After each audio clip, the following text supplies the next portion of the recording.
Are you ready to get triggered? I know I am. Welcome back to Frame or Die. We're diving into this video today by Rachel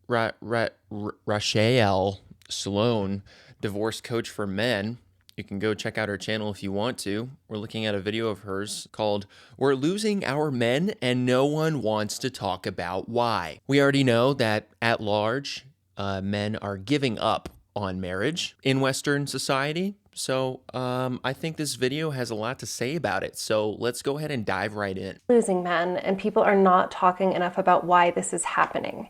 Men are set up to fail in their relationships from the very beginning. As a divorce coach, I see hundreds of men going through this, and I know that there are thousands and thousands more who are suffering from this. Here is what happens. When a man is a little boy, from the time he's very, very young, he's taught what he needs to do to be accepted, to be loved, and to get a girl, right? And what is he taught? Well, he's taught he needs to be a man, right? He needs to be tough, he needs to be strong, he needs to be a rock. He's told not to cry, he's told not to be a sissy, he's told not to be a wuss, right? I have so many men that I work with who, tell me these wild stories about being like sent back out on the soccer field with a broken finger, right? Or somebody literally saying, well, just rub some dirt in it, you'll be fine.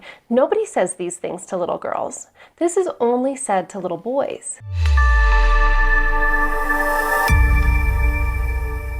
Okay, I guess I'm partially intrigued. She sounds like she's kind of speaking more towards the behavioral side of things, how we treat men to behave in society. Right here in Scottsdale. God, I love advertisements. Inside this workshop, you'll learn. Men learn to believe from a very young age that they need to be strong and stoic and not show emotion, not show fear, not show grief if they want to be accepted and loved. And if they do show fear or grief... Actually, I would beg to differ. I actually think that we teach our men today that they need to show emotion. They need to be vulnerable in these kinds of things. I think the strength actually lies in stoicism. I don't think our men in society, our young men are taught that enough today. I think we've lost what it means to be a real man, and that translates to how we're teaching our kids today. And we can see that our little boys today are not growing up to be strong, stoic, unfazed men. Then they're a wuss. They're going to be rejected, they're going to be teased, they're going to be bullied. So they get really, really good at suppressing their emotions and being tough and stoic and getting on with it anyway and ignoring their pain. And then they get into a relationship, they do get the girl, and then all of a sudden the tables are turned on them. In the relationship, the woman is expecting him to be emotionally available, to understand how to be present with her emotion and to be with her in her grief instead of trying to fix it. She expects him to pick up on all the subtle signs of when she doesn't feel good or when she's happy or when she isn't or what she needs. She expects him to have this huge scope of emotional sensitivity. Yeah, and this is, women have been taught this, right? Women do not naturally expect those things from a man. They've been conditioned to assume that that's what a man is going to give them. That's not what his natural responsibility is supposed to be in a relationship. He's not supposed to be her therapist. He's not supposed to be her emotional outlet that she can use to help process her emotion, right? He's actually supposed to be a problem solver, and she's not supposed to be burdened by this, that, and the other thing in many different facets of her life that would cause her to say, oh, baby, I need you, I just need you to listen to me. I just need emotional support right now. Gay. And emotional intelligence, when the messaging he's been getting, what he's learned his entire life up to this point, is that if he pays any attention to emotions, no one's going to love him or care about him or even like him. And then he's in the relationship, and now he's all of a sudden expected to be this emotionally aware. That's not even true. People don't teach that. People... what we should be teaching men is to be strong and stoic, but not teaching them to suppress their emotions, but learning how to channel them.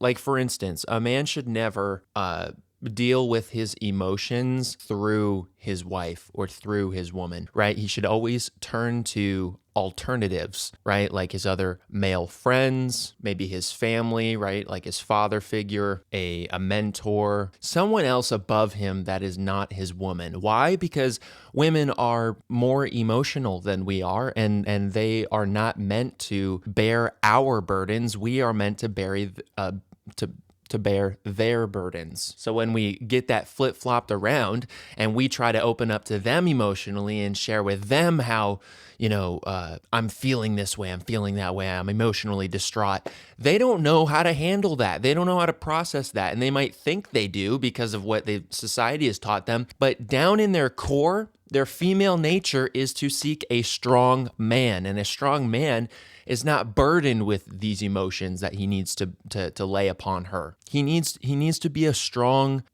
defined, complete man.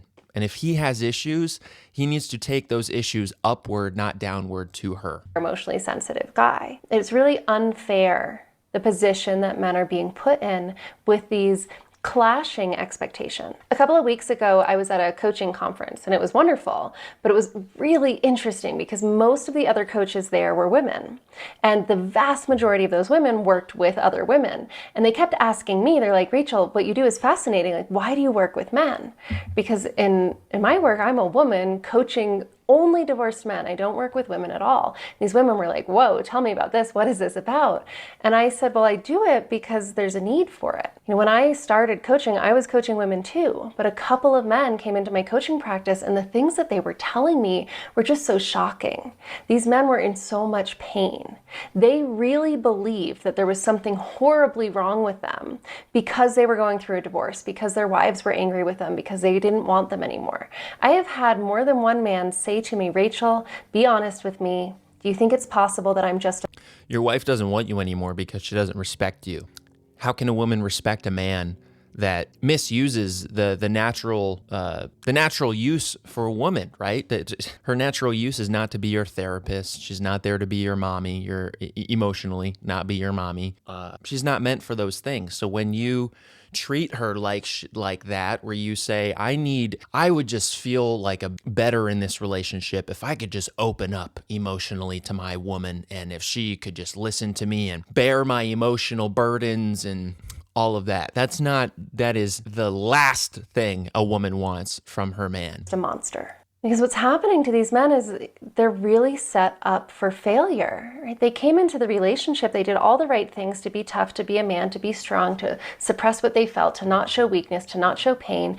We've made both men and women set up for failure in relationships because we've hypermasculated women and we've hyperfeminized men. Suppress what they felt, to not show weakness, to not show pain, to go to work hard, to sacrifice. And then they get in this relationship and this person that they love more than anything, that they would do anything for, is telling them that they're a narcissist, that they're controlling, that they're abusive, all of these horrible things. And these men look at themselves and they go, oh my gosh, maybe it's true. If you feel like, oh my gosh, maybe it's true. Maybe I am a narcissist for caring about what my wife wears, for caring about where my wife goes, for caring about the feministic influences that my wife's friends at church may have on her. Empathy. Maybe I'm not emotionally sensitive or aware. I didn't even realize that I was raising my voice or I was yelling, but she keeps telling me I am. Right? And they start to believe and internalize that there's something wrong with them. Right? And that's what I was... Do you see the problem here? That she's describing a man's mindset being morphed and influenced by his wife. This is the problem. This is the central problem. Seeing in all of these men that I was working with in the early stages before I committed to only working with men. And what I realized was that there wasn't any information out there telling these men what was really going on. Right? You're not a narcissist. You're not controlling. You're not abusive. You may have behaved in controlling ways. You may have even behaved in abusive ways. But it is not because there is something inherently wrong or broken or bad in you. It's just because your entire life It's because there's something wrong with them. Wake up, man. Wake up. Until the point of being in this relationship, you were told that you had to be emotionally insensitive if you wanted love, if you wanted acceptance, if you wanted other men to like and respect you. Literally no one has ever said that. I don't know if this is just my experience, but nobody in my life, no male figure in my life has ever told me you need to be emotionless in order to receive love. No one's ever told me that. In fact, it's been the opposite. People have told me, you'll know you're with the right one if you can open up to her and be emotional with her and be honest with your emotions about her. That is a big load of shit that goes against the female nature.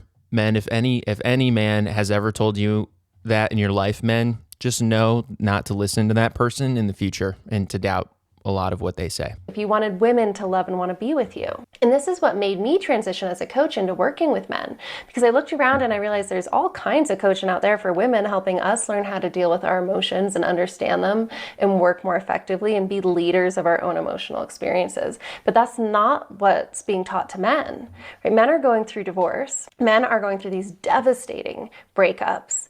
And what kind of coaching are they getting? They're getting so much of this: be a man, be an alpha, suck it up, be a better leader. You have to lead the way for her. She needs you to be.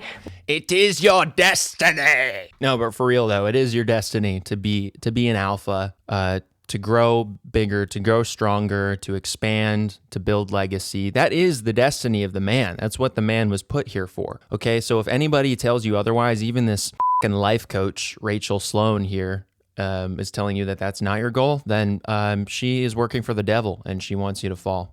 Rich and handsome and strong in all of these ways are getting that same messaging that they've been getting since they were little kids, and often it's coming from other men who genuinely believe that that is the only way to get any kind of love or respect or acceptance or admiration. Women are transactional creatures, fellas. Okay?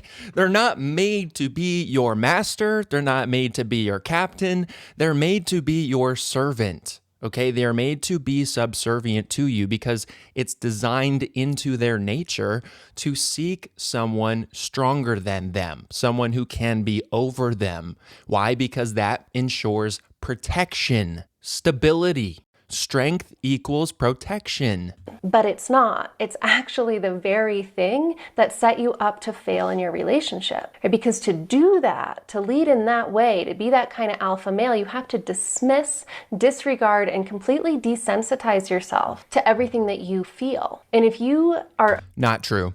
Not true at all. You can be an alpha male, you can be stoic, and still understand and process your feelings. And you can even talk about them, just not to a woman. You don't talk about these things to women, or especially not to your woman. You talk about these things with other men, or you talk about them with God and you give these things to God. Totally unaware of your own emotions, if you have pushed them so far down that you don't notice when your voice is raised, or if other people are reacting to you and they think that you're scary or that you're angry when really you think you're sad or you're anxious or afraid, that's a sign that you're really disconnected from your emotions. Not because there's something wrong with you, but because you did your job. You did exactly what you were told to do. You did it so well. But now it's put this huge wedge between you and the people you love. Because when you're that disconnected from what you feel...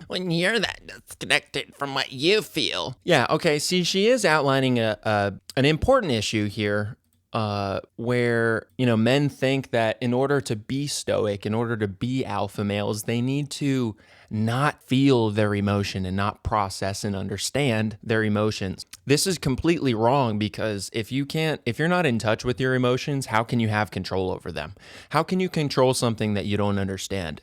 It is important to process and understand your emotions. It's even more important to not be led by your emotions. And the more you understand and process your emotions, the better you can control them, the more logical you can be overall. Which at the end of the day is what women need.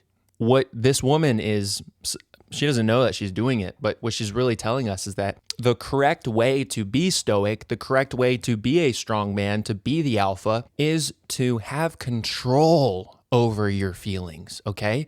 It's not wrong to feel them. It's not wrong to have them. You should process them. You should talk about them. But in the context of your relationship, she is not your therapist. She's not there to deal with your emotions. She's there to be protected. She's there for you to give her children. She's there for you to give her protection, provision, and commitment, okay? Anything beyond that. If you start crossing over into this, I'm going to tell her about my feelings and I'm going to talk to her like she's one of my friends, one of my guy friends who I'm confiding my emotions in, you've lost the ball. You've lost the ball. A woman does not respect that kind of a man that wants to deal his burdens onto her, deal his emotional burdens onto her. That's not there. There's a hierarchical relationship going on, okay? She's the emotional party between the two of you. So when she is in distress and she's dealing with those emotions, she needs someone to be able to take the burden of those emotions for her. That's why she passes her burdens upward toward man. Where does man pass his emotional burdens toward? Not down to her. He passes them upward to either men that are above him or to God, okay? And this is reflected in the entire story of the Bible, okay? Paul says somewhere in the New Testament that God is the head of Christ, as Christ is the head of man, and man is the head of woman, okay? And in the same way, Christ bears our burdens, we are to bear the burdens of our lady. So when we turn that around and we start to say, oh, I'm going to turn to her so that she can bear my burdens, we destroy that hierarchy. We destroy that order, okay? And women don't even understand that they're wired this way, but they're more attracted to a man that is going to pass his burdens upward and not downward. And when he does that, she doesn't have to worry about his burdens. She can focus on her burdens and being more of a peaceful, controlled woman herself to your benefit. But anyways, this video is kind of running on, so we're going to cut it here. Thank you all for watching. You know, we just have to understand that it's clear that men have given up on marriage. Divorce destroys men's lives. All of the financial burden is on the man. There's no incentive to marry women anymore. And I said it earlier, and I'll say it again. We have hyper-feminized our women, and we've hyper-feminized our men, and we've hyper-masculated our women through feminism. This is why our men no longer want our women. This is why our women no longer want our men. But they're still going to keep preaching the same thing. Nothing's ever going to change. But we are going to be the change. And it starts with movements like this. But what do you guys have to say about this? Let me know why you think men have given up on marriage, given up on dating, given up on women in general. Make sure that you like this video, leave a comment, and subscribe to the channel.